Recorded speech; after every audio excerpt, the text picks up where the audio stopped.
pa min tunin zong ata anasu van leng khat athau lova ana leng a iti anasu sa thei hiu ham ti chung changa chomchan ana sei zu hitin hichiwan leng hi akipat do zo chom khat zowa athau ana beza pilot pa panla na zal in anasu chawin a he tuni hin hichiwan leng chungchang thu hi hen kham ovin ana sei kit hitin July 23, 1983 kum achun Air Canada 143 hi Montreal Dorwell International Airport akon in anikipan do in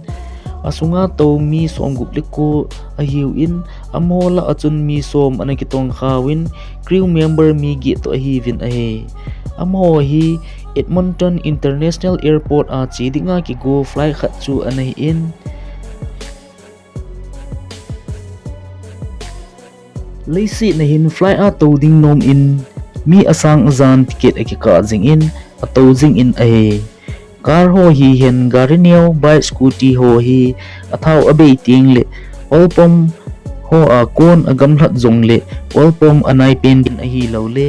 dukan thau ki zu na ho anai pen khat kom a gala a thun the ai jing in hin la van leng khat alian pe lai ta athau hung ki chai jing ki ti chu ga ki monga jing theila a hi pon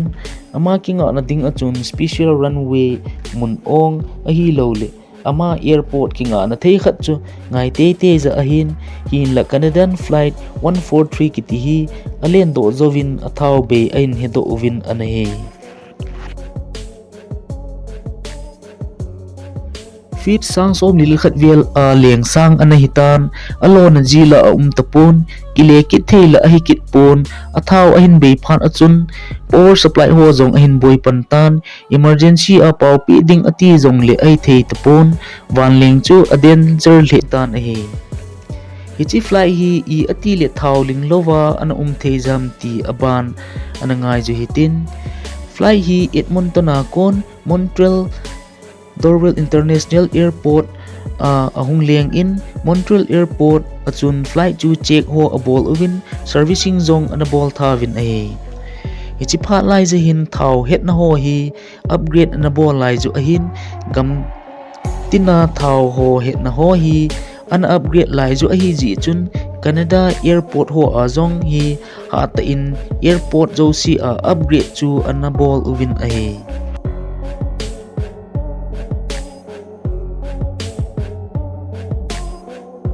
Imperial unit a kon metric unit a anhel anahe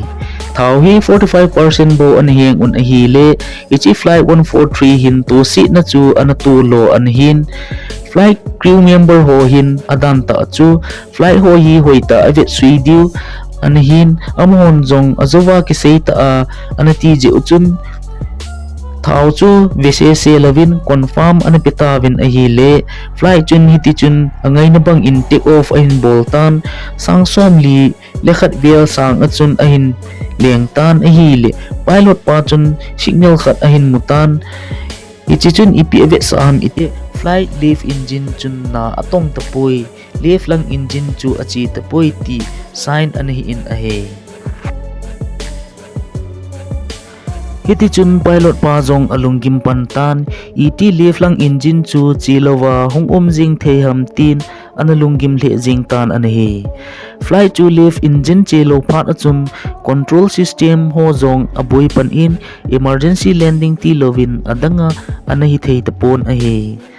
ai thei tapoi ti ala ki monga jing theila ahi pon ama dinga hin special runway khat chula ngai te chula anahin ama dinga chun anai pen airport chu Winnipeg airport ani in ahe hiti chun chom khat zo in right engine lang zong aungi thei tapon ahe hichi pha chun pilot pan zong an hedo tan ahe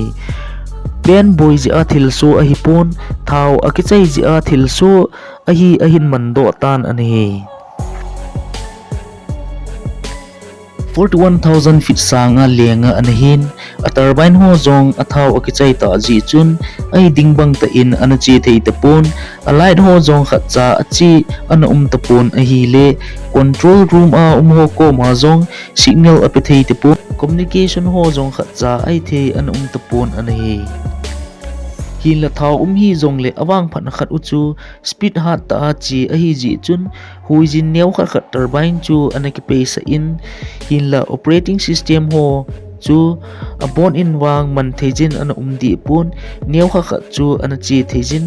a manual system a chi thei phabep chu ana vevin gang te in pilot pa le ko pilot pa chun I tiding ham ipi bol thei ham tin agan na thei chan in decide ana bol win a he Captain pan jong toolbox sunga chun manual book chu gang ta in alato in aman jong hichit tabang din mun situation ho ahin ipi bol thei dem tin avitan a hi le ima amudo pon a hi iti tabang hi khalo su khalo hi ji chun history a jong kizado khalo hi ji chun manual book ho a jong anaki sun lo anahi in a hi aman jong adang bolding a hi lo pha chun emergency landing bolding in decide a boltan a he hin la electric awat ji chun fit izat a sang a ham speed izat a hat ham ti ho a he thei tapon a he hin la captain pan jong ama experience dan dung jujin anoi lang in a hin len su pi in 400 km/h speed in a hin len su sa tan a he manual instrument achi sun ho mang chan a hin len su pin flight chu masang lang in wang speed hat ta in achi be pon hin la anoi lang in anim su chom e ti wang an hen a he ichi pha chun captain pan jong agel in alun na ding mun uchula alun theilo ding uchu a hengal in aman jong anai lam ho a khat pen chu adel tan a he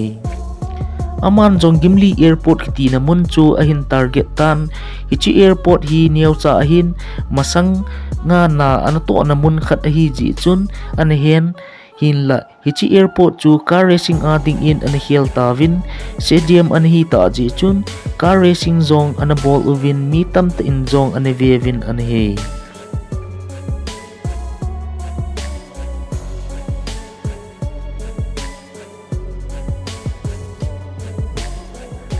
hin la wang phat ta in car racing an bol wang uchun amun chu a on lai khat an umin